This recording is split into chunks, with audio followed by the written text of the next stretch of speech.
estás? Sea bienvenido a su programa Desde tu Mirada, 6:05 minutos, y está escuchando el 1040 de amplitud modulada, Radio Mujer, el sexto sentido de la radio, también llegando a través del internet en www.radiomujer.com.mx y en Austin, Texas por el 95.1 de FM. Estamos tras los micrófonos, sus psicoanalistas de la radio, Gabriela Maldonado y su servidor José Luis Amarripa. ¿Qué tal, Gaby? ¿Cómo estás? Muy bien, José Luis, ¿tú qué tal? También muy bien aquí. Terminando la semana, rápido que se nos está yendo este mes de abril. Y déjeme le recuerdo antes de que comencemos que el día de mañana ya es este evento del hábito del buen vivir, una serie de conferencias que se van a estar presentando por parte de nuestros compañeros de aquí de la barra de programas de Radio Mujer, que van a tener que ver con todo esto del hábito del buen vivir, por supuesto, para que usted tenga hábitos de alimentación saludables. Y es el día de mañana a las 9 de la mañana. Empieza a las 9 de la mañana y se acaba como esto de las 2 de la tarde para que usted se vaya preparando ya para ir a este magno evento que le tiene preparado la estación. Y también, déjeme le recuerdo que el día de mañana en el evento del hábito del buen vivir se estarán haciendo sin costo la prueba de glucosa capilar y en efecto por parte de un laboratorio médico a partir de las 9 de la mañana. Se les pide a quienes estén interesados en tomar la prueba ir en ayunas para que puedan aprovechar esta oportunidad de hacerse estas pruebas de manera gratuita. Y el día de hoy, como ya escuchó en la cápsula, vamos a hablar sobre los vínculos posesivos. ¿Qué es eso de los vínculos posesivos? De alguna manera vamos pensando, Gaby, creo que cuando hablamos de una persona posesiva, por lo general en una víctima y en un victimario, ¿no? Alguien que mantiene al otro bajo su bota, hacia la voz de sus caprichos. Y esto hay que recordar que es una relación de dos. Siempre va a existir el amo y el esclavo en ese tipo de dinámicas. Y ambos están firmando para acercarse en este tipo de relación. Tal vez vamos determinados por un aspecto inconsciente de nuestra personalidad que nos lleva a buscar este tipo de relaciones. Y sin embargo, aún así vamos a darnos cuenta de que nuestro deseo inconsciente está puesto en ese tipo de relaciones. ¿A qué nos estamos refiriendo con vínculos posesivos? Ahorita en la cápsula que nos estaban haciendo llegar se hablaba de la pareja, pero estos vínculos posesivos digamos que se van a dar en todo tipo de relaciones. Va a estar en la relación de los padres hacia los hijos, se va a poder tener este tipo de relación con los amigos, se puede tener esta relación de los hijos hacia los padres, ¿no? Entonces, y también, a final de cuentas, en una relación de pareja. ¿Por qué? Porque detrás de este tipo de relación está este entendimiento de que tú me perteneces, tú eres mío para hacer mi voluntad, sea lo que sea. Esto, fíjese cómo lo podemos escuchar, por ejemplo, de los padres hacia los hijos, con decirle, tú no haces nada que yo no diga que sí, que yo no acepte. Tú no vas a tener un novio que yo no quiera, tú no vas a estudiar una carrera que yo no quiera, tú no vas a comer algo que yo no quiera que tú comas, porque al final de cuentas lo que se va detrás de esto es que eres mío y yo puedo hacer de ti lo que me plazca. Y esto, bueno, no es cosa de irnos tan lejos antes de que estuvieran los derechos de los niños, en donde de alguna manera los hijos eran una posesión. En sí, si nos vamos todavía más atrás en la historia, nos vamos a dar cuenta cómo se comerciaba con los hijos, cómo se daban las hijas en matrimonio para establecer vínculos políticos, para establecer vínculos familiares de relaciones de negocios, o simplemente por el dote, ¿no? Simplemente por el dinero que se podría obtener al momento de que se casara la hija. Y esto también aplicaba para los hijos. Esto no es algo que solamente hablara de la opresión en la mujer, sino que también al hijo le decía, te vas a casar con esa mujer y se acabó, no hay mucho más que decir, ¿no? ¿Por qué? Porque su familia y nuestra familia tenemos este negocio y ustedes tienen que mantenerse juntos para que esto siga funcionando, ¿no? Entonces, fíjese cómo esta posibilidad de ser un objeto del otro, de alguna manera nos va siguiendo en la historia, nos va persiguiendo, y no porque haya un movimiento de los derechos o de la libertad de expresión, sino porque dentro de las relaciones nos vamos a encontrar de una manera, dentro del desarrollo, que está esa primera escala, que está esa primera creencia de que, para empezar, tú y yo somos uno mismo. Entonces no es ni siquiera como que yo necesite tomar posesión de alguien más, sino que tú eres yo y los dos queremos lo mismo. Poquito después se va haciendo esta separación y poco a poco nos vamos a ir encontrando con que esta creencia se empieza a manifestar ya con un otro, ¿no? Tú me perteneces, tú eres para mí y solamente para mí. Y esto va a ser una fantasía recurrente a lo largo de toda nuestra historia.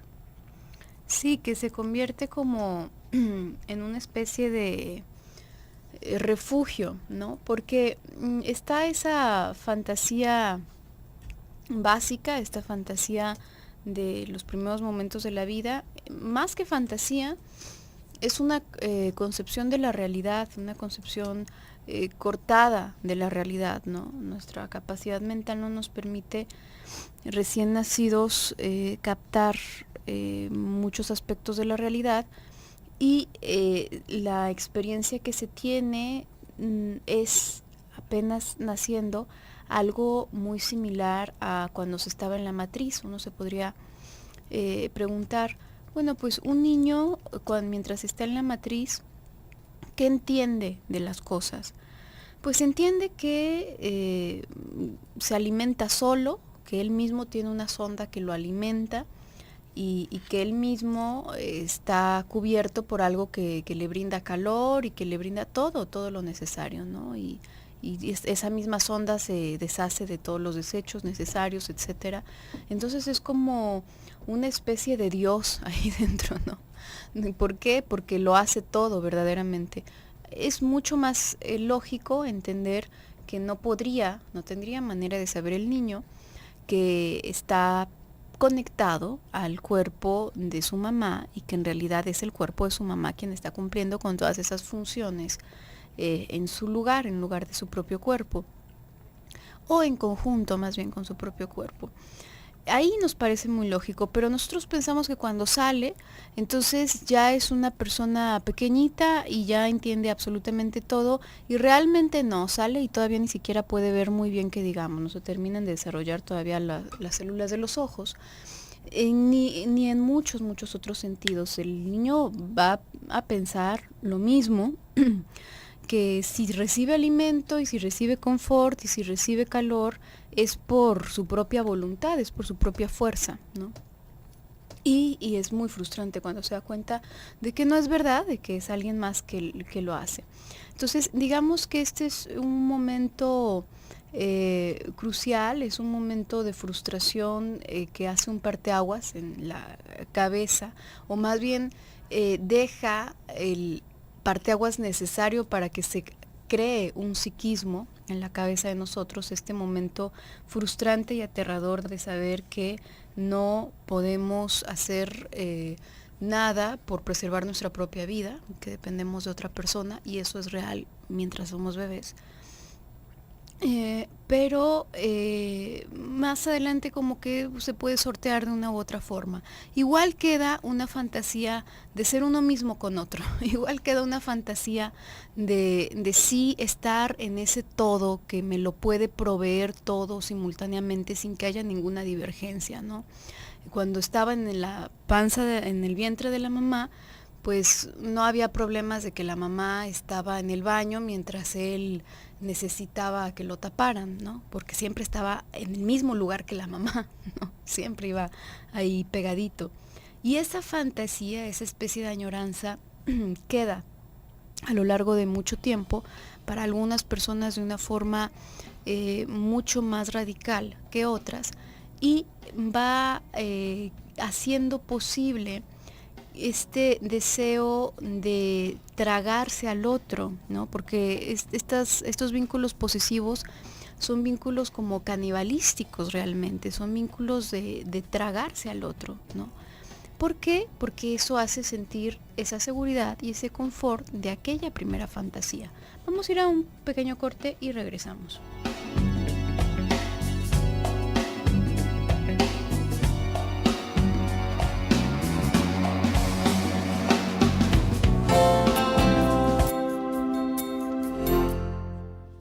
Posesivos. Le recuerdo que tenemos líneas de contacto para que usted se comunique con nosotros, los teléfonos 31 22 11 90 y 36 47 18 83, y también tenemos un número para WhatsApp si usted tiene esta aplicación. El número es 333 822 3208. Ahí nos puede hablar de cualquier parte del mundo para que se comunique con nosotros y nos dé su opinión o su participación, o tal vez alguna divergencia que que tenga de lo que estamos hablando. Como le decía, estamos hablando de los vínculos posesivos el día de hoy. Antes del bloque comercial estábamos platicando un poquito cómo, a manera de desarrollo, este es uno de los escalones que nos vamos a encontrar dentro de la propia, digamos, como de la propia concepción de cómo se va experimentando el mundo en el que tú eres mío. Y tú estabas hablando, Gaby, del niño en esos primeros momentos, ¿no? Que se está alimentando por una sonda. Y esto, ¿cómo lo vive la madre, ¿no? Para la madre es parte de él, el niño. Y esto es algo que lo podemos hasta escuchar ahí en ciertas canciones o en la manera en la que se expresan las madres, ¿no? Cachito mío. Es como si fueras un pedacito mío. ¿Por qué? Porque así lo vive la mujer, ¿no? No hay una concepción tan profunda a nivel inconsciente para decir, no.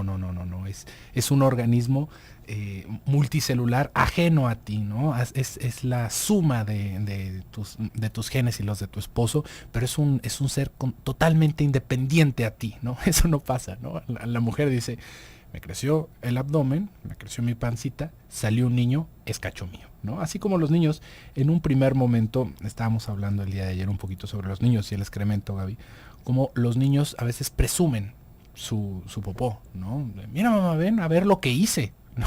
Digo, órale, ¿no?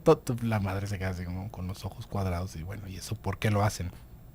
Porque hay una experiencia de gratificación de saberse creador, aunque sea de un pedazo de excremento, ¿no? Entonces imagínese el nivel que se va experimentando con los hijos, ¿no? Los hijos es yo te hice, ¿no? Y casi como dicen por ahí, yo te hice, yo te puedo destruir, ¿no? Al final de cuentas me perteneces porque eres un pedazo mío, ¿no? Es como si esta concepción no se madura, ¿no? Porque como le digo, todos vamos a tener esa fantasía y no hay un conocimiento inconsciente que hable de todo esto, sino más bien una formación posterior, una educación, una manera distinta de ver el mundo y de poder ver a las personas. Si eso no está, pues no hay forma. Digamos que no hay una manera natural de hacerlo. Tanto así como, por ejemplo, que los animales, si los bebés salen mal, se los comen.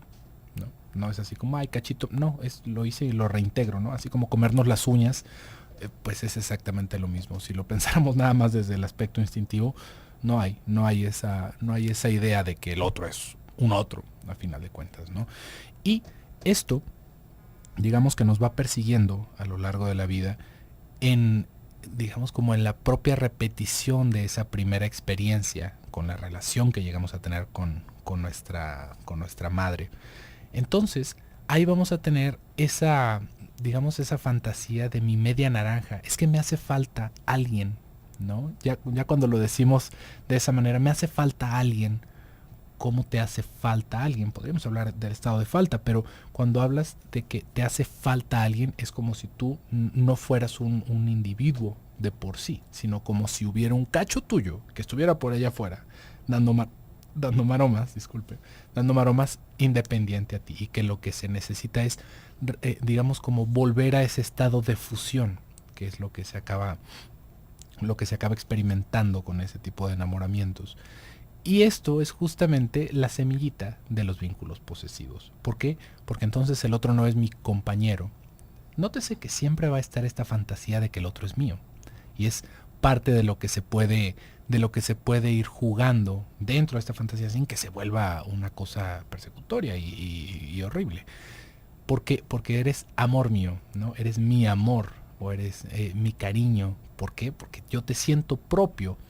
Pero de que yo sienta eso para mí, a que te sienta enteramente mío, ¿no? En pensamiento, palabra y cuerpo, ahí ya vamos un poco mucho más adelante de lo que puede ir generando estos vínculos tóxicos con las personas. ¿Por qué?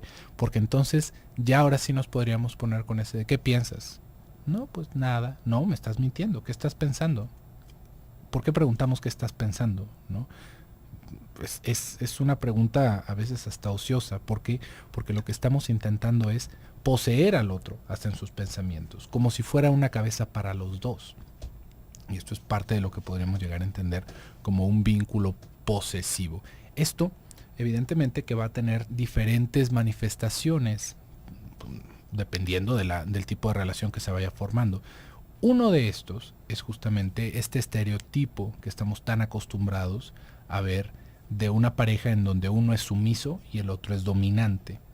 No es, digamos, esta misma idea de que hay una víctima y de que el otro lo está victimizando. Tal vez en la dinámica podríamos ver eso, pero en el inconsciente nos vamos a encontrar con un par de personas que necesitan estar vinculados de esa manera para sentirse amados.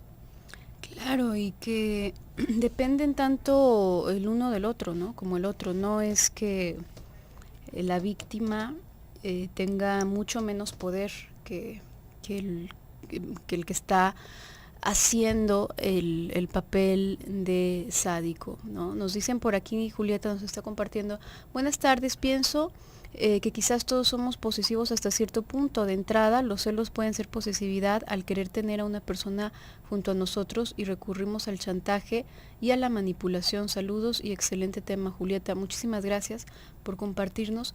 Y a final de cuentas, justamente esta idea, este deseo frustrado desde muy temprano de tener a alguien para nosotros persiste en todas las personas. De ahí justamente que vivamos como en esta falta, ¿no? En distintos autores lo van hablando de distintas maneras, ¿no? Somos seres en falta, estamos castrados, ¿no? Nacemos castrados y tenemos que lidiar con esa castración constantemente, etcétera, etcétera. Esto, justamente, este deseo de como compensar o sanar esa castración, nos lleva a buscar vínculos afectivos y nos lleva también a buscar pareja. Decía Lacan que el amor es dar lo que no tienes a quien no corresponde, ¿no? Que es esa promesa de que te voy a completar, yo te voy a completar y tú me vas a completar.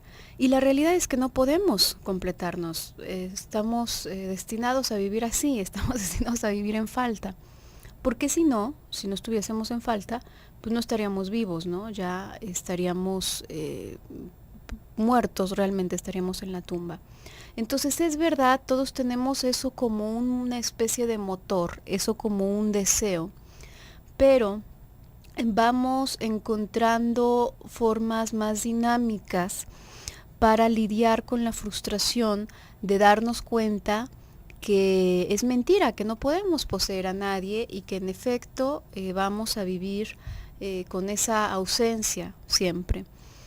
Si una forma a lo mejor de poder pensar un poquito en una forma dinámica de poder lidiar con eso, ¿qué pasa con las parejas, no? Porque la pareja, si bien las relaciones de amigos pueden haber celos, ¿no? No te juntes tanto con fulano porque ya te la pasas saliendo con él y es un tipo muy patético, mejor vámonos a este lado, etcétera.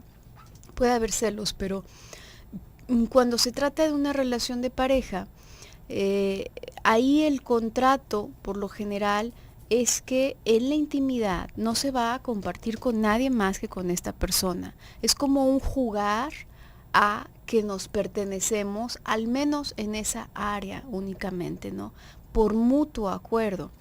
Y digamos que son acomodos más dinámicos y más saludables que se van formando como para lidiar con esa frustración y con la angustia que se desata a partir de saber que alguien a quien queremos y alguien a quien necesitamos hasta cierto grado cerca, pues es independiente y nos puede dejar en cualquier momento, ¿no? Pero hay otras formas muchísimo menos saludables de lidiar con ello y no tiene que ver con una decisión consciente, tiene que ver con los recursos mentales de cada persona para lidiar con sus frustraciones.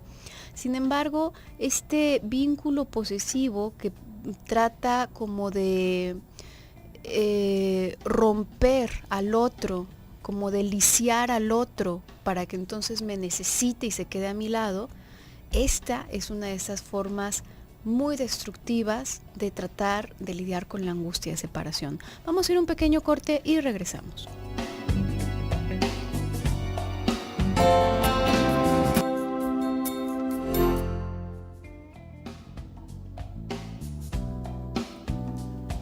Estamos de regreso en su programa Desde tu Mirada y ya el día de mañana empieza el evento del hábito del buen vivir. Le recuerdo que va a ser a las 9 de la mañana, se acaba a las 2 de la tarde. El evento es totalmente gratuito y entre las cosas que se va a encontrar es un laboratorio haciendo pruebas de glucosa capilar y en efecto, de manera totalmente gratuita. Se les pide a quienes estén interesados en tomar la prueba que vayan en ayunas, así que dese una vuelta y aproveche todas las cosas que le van a ofrecer en este evento.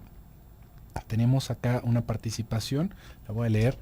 Dice, buenas tardes. Pienso quizá todos somos posesivos hasta cierto punto. De entrada los celos pueden ser posesividad al querer tener una persona junto a nosotros y recurrimos al chantaje y a la manipulación. Saludos y excelente tema por parte de Julieta. Tú ya habías hablado un poquito sobre su participación, Gaby.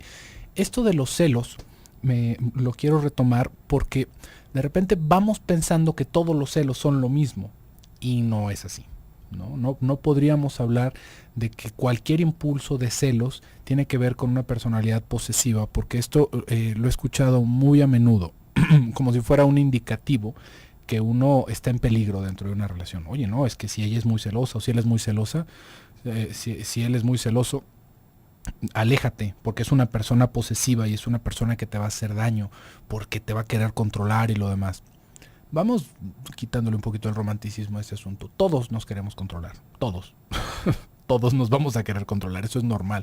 ¿Por qué? Porque es controlar el objeto de afecto. Es que no se vaya, ¿por qué? Porque lo necesito. Lo necesito, ¿por qué? Porque yo estoy recibiendo afecto y estoy dándole afecto. No quiero que se vaya a ningún lado. Y esto es no otra cosa más que normal. Cuando hablamos de una situación posesiva, es como lo habíamos estado mencionando en bloques anteriores, cuando ya es como si fuera un objeto, como si fuera una extensión mía, no como si quisiéramos ejercer un control sobre la otra persona. Este control es totalmente normal y ahí hay una cosa mágica en las relaciones, es un control bilateral, es algo que se hace recíproco con la pareja. ¿Por qué? Porque entonces yo no voy a hacer esas cosas que tal vez te desagraden, pensemos, andar con otras personas, ¿no? Yo voy a renunciar a ese grado de libertad que tenía sin tenerte, ¿no? Por estar contigo. Y es una cosa bilateral, es un grado de control que otorgamos al otro, que vamos haciendo, digamos, hay un intercambio, o estas cosas que de repente ya parece que están fuera de moda, Gaby, que por ejemplo un hombre le abra la puerta a una mujer, ¿no? Esto lo vamos viendo como un acto de caballerosidad, de respeto, de educación, pero esto no es hasta cierto punto una señal de sumisión, ¿no? Como por qué te voy a dejar que te subas tú primero al auto antes de que me suba yo, ¿no? Y ahí podríamos hacer cualquier cantidad de interpretaciones, ¿no? Desde el que dice, no, es que él la está usando como si fuera una cosa, entonces la sube y luego él se sube como si fuera el mandado, o está el que puede decir que es una señal de sumisión por parte del hombre. Como sea, en ambos casos, estamos viendo un control del objeto. Estamos viendo una forma de ejercer un cierto control, pero todavía dentro de un rango saludable, dentro de un rango en el que no quiero que pienses en otra cosa y en otra persona más que en mí, ¿no? Y si piensas en otra persona, entonces me estás siendo infiel y entonces yo me pongo como un loco y te cacheteo y mejor te encierro en la casa y prohíbo que te pintes y prohíbo que hagas cualquier cosa que te saque al exterior. Ahí ya estamos yéndonos a un punto, ahora sí ya lo alcanzaríamos a ver enfermizo. Pero este control, y específicamente en lo que estábamos mencionando de la participación, los celos son algo absolutamente normal dentro de una relación. No porque haya celos vamos a estar frente a una relación posesiva. Esto no es una cosa que pudiéramos generalizar. En sí, los celos se van presentando justamente ante la posibilidad de perder el objeto de afecto. Sería muy raro que no les importara, ¿no? Porque esa es otra cosa, ¿no? Está también el que dice, no, bueno, pues es que los celos, yo ya superé los celos, ¿no? Yo ya estoy más allá de eso. Ajá. Eso de alguna manera va mostrando un desinterés y una falta de ligazón con esa persona, ¿no? Usted dejaría que cualquier persona manejara su carro, igual y le deja las llaves le deja las llaves puestas y deja su teléfono, cuando lo dejes de usar me lo regresas a mi casa. ¿Usted haría eso?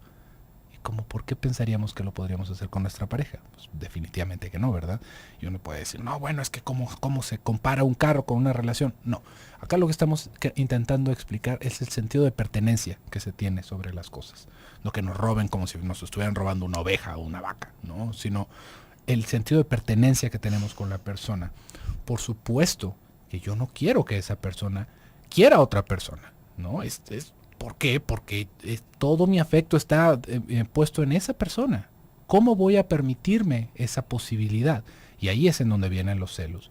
También tendríamos que pensar que la sensación de celos es algo muy normal, como lo habíamos dicho en las relaciones de pareja, en los amigos, en la familia, pero cómo se van actuando esos celos es lo que también nos va a ir dando pauta a entender hasta dónde estamos llevando esa parte de la posesividad.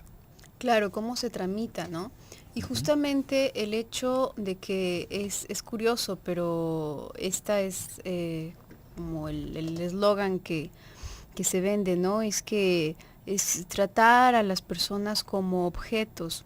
Verdaderamente, las cosas que más te gustan, tus pertenencias que más te gustan, las tienes bajo llave, ¿no? En efecto. ¿Por qué? Porque las consideras valiosas, porque no quieres que les pase nada mal o que alguien más vaya a hacer mal uso de ellas. Pero las personas que son aún más importantes y más valoradas que cualquier objeto material, tienen voluntad propia y se mueven y hacen cosas, ¿no? Y es aún más fácil perderlas porque pueden desarrollar la voluntad de irse, cosa que no pueden hacer los otros objetos, ¿no? Entonces esto es motivo suficiente para despertar una angustia, si nos ponemos a pensarlo fríamente, pues hasta cierto punto entendible en cualquier persona, ¿no? Algo tan importante para ti, alguien tan importante para ti, se puede mover y puede hacer cualquier cosa. Con los hijos, por ejemplo, ¿no? Es que qué tal si lo dejan salir en la escuela y se lo roban, ¿no? ¿Qué tal que el guardia ahí de la escuela no presta atención? Pues es una posibilidad quizás en millones y millones y millones, pero de que puede que sucede. Y entonces, ¿qué hacer ahí? Pues lidiar con esa frustración, porque la otra sería guardarlo, ¿no? Reintegrarlo, meterlo otra vez al vientre para que ahí esté seguro y ahí nada malo le va a suceder. Entre comillas, en realidad eso sería equivalente a matarlo. Y justamente aquí está como esa gran diferencia, ¿no? Entre la multitud de estrategias que podemos, de las que podemos echar mano para lidiar con esa angustia de separación, están estrategias mortíferas, como puede ser inmovilizar al objeto, ¿no? Estos niños enfermizos, no, es que tú estás enfermo, tú no puedes porque te rompes, te haces, esto y lo otro, lo que pasa. Y de verdad uno ve al niño que bueno, le pega un rayo de sol y ya se está desmayando porque no, pues claro, ¿no? Está acostumbrado a estar guardado constantemente en casa. Y que si come cualquier cosa que no le cocinó la mamá, bueno, también se le quiere voltear el estómago al revés. Entonces está lisiar a la otra persona con tal de dejarle en una especie de estado vegetativo en el cual sigo teniendo esta función simbiótica, ¿no? Puede ser con la pareja, puede ser con amigos, eso sería muy raro. Normalmente es con la pareja o con los hijos o con los padres, una vez que a los hijos les toca cuidar a los padres. Otra de estas formas es justamente todo lo que tú comentabas, José Luis, ¿no? Todas estas exigencias desmedidas que además van apuntando ambas a negar la renuncia, a negar esa falta justamente. ¿Por qué? Porque van dirigidas a un simplemente quiero que las cosas estén como lo deseo, sin tener que modificar nada y sin tener que renunciar a nada. ¿Qué pasa, por ejemplo, en el caso de la infidelidad? En el más común.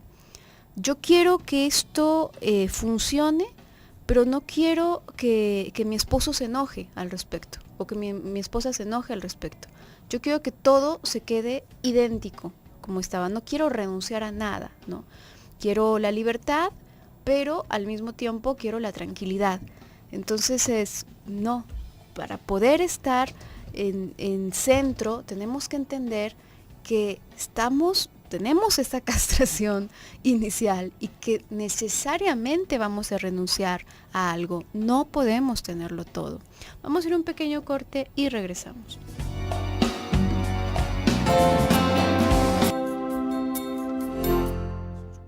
Desde tu mirada, ya estamos en el último bloque del programa del día de hoy. Les recuerdo que el programa de hoy lo puede escuchar en repetición el domingo a las 8 de la noche y los programas de lunes a jueves los escucha al día siguiente a las 5 de la mañana. Y bueno, pues ya para cerrar, creo que quedaron algunas cositas que pudiéramos hablar alrededor de los celos y del control, alrededor de todo lo posesivo. Estábamos hablando antes del bloque comercial cómo el actuar los celos de tal o de cual forma es justamente lo que va dándole esta cualidad negativa a los celos. Nótese que no podríamos decir que hay como un estándar de salud. Bueno, es que si tienes celos, lo más que puedes hacer es hacer un berrinche. No funciona de esa manera, ¿no?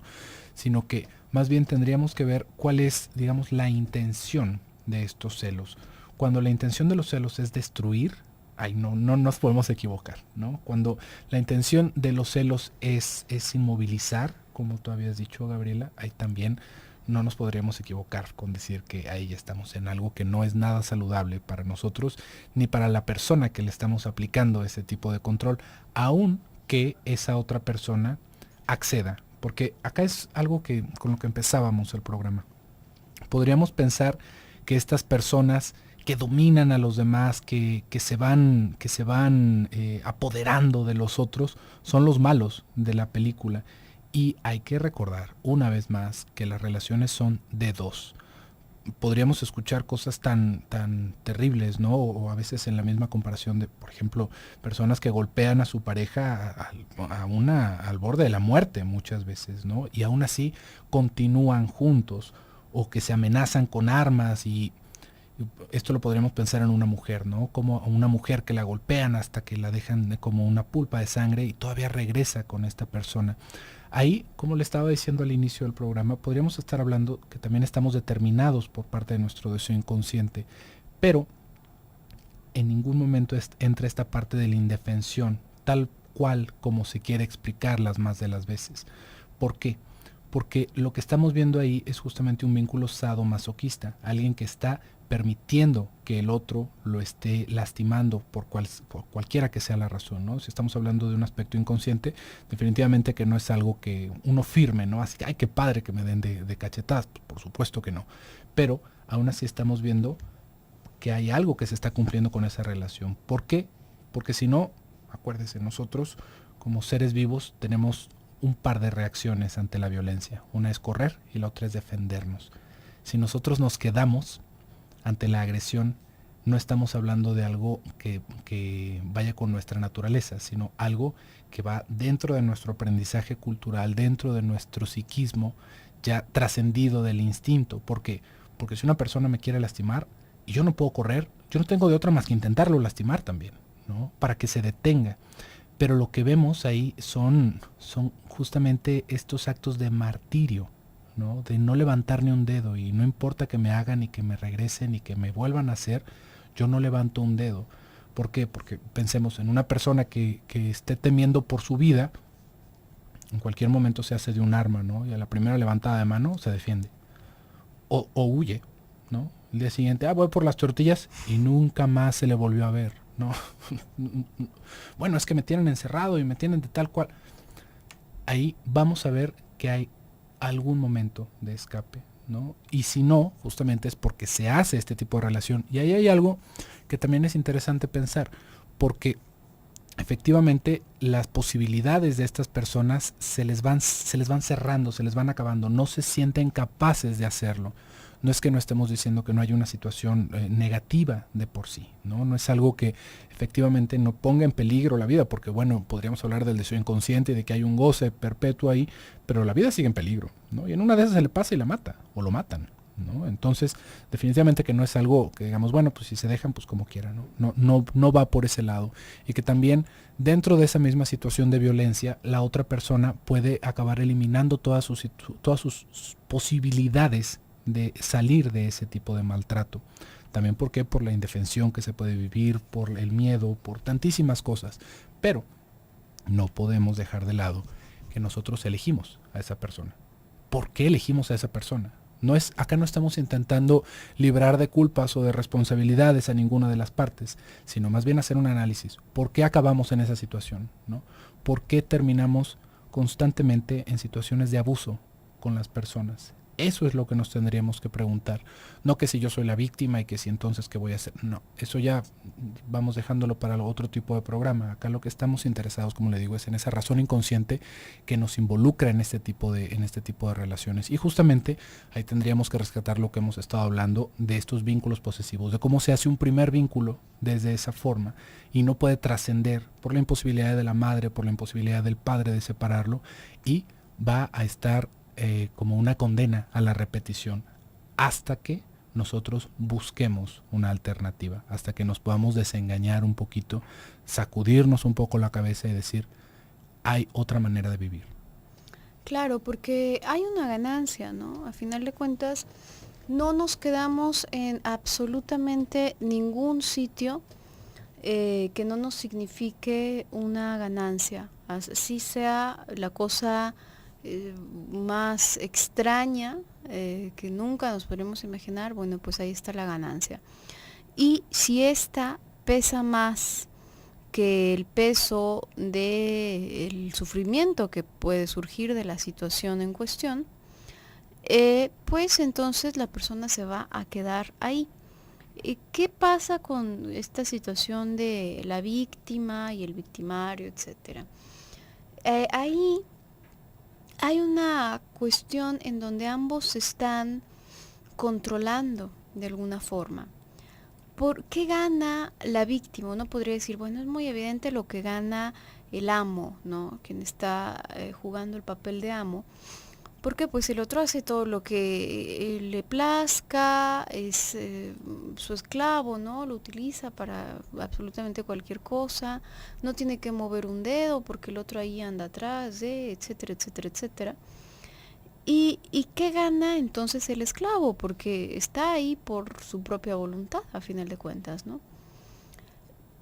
Pues vemos verdaderamente una dependencia muy fuerte de del amo, ¿no?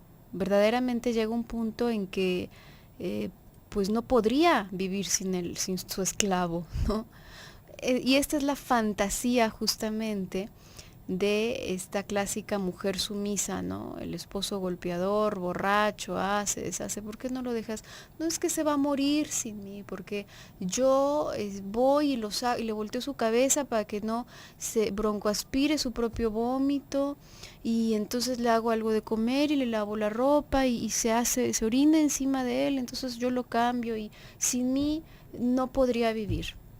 Esa es la ganancia del masoquista, ¿no? Esa es la ganancia del esclavo en este volverse indispensable y en ese incapacitar silenciosamente al otro.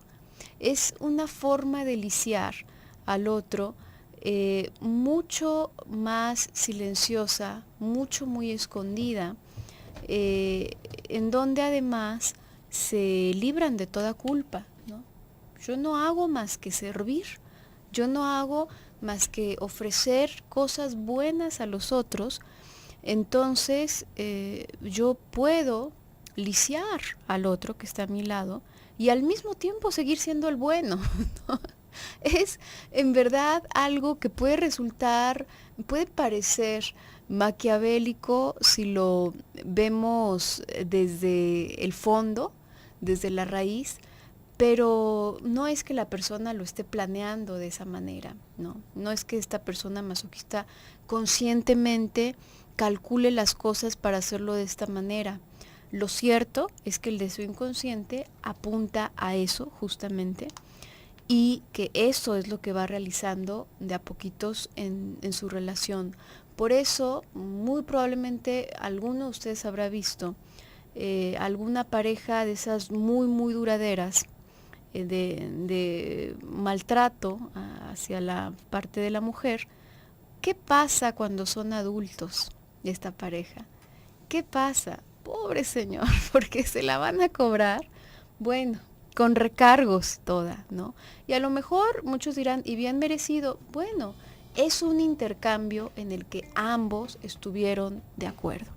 Por el día de hoy se ha terminado el tiempo. Muchísimas gracias por sintonizarnos diariamente. Yo me despido, soy Gabriela Maldonado. Yo soy José Luis Amarripa, que tenga muy bonito fin de semana. Nos escuchamos el lunes. Hasta entonces.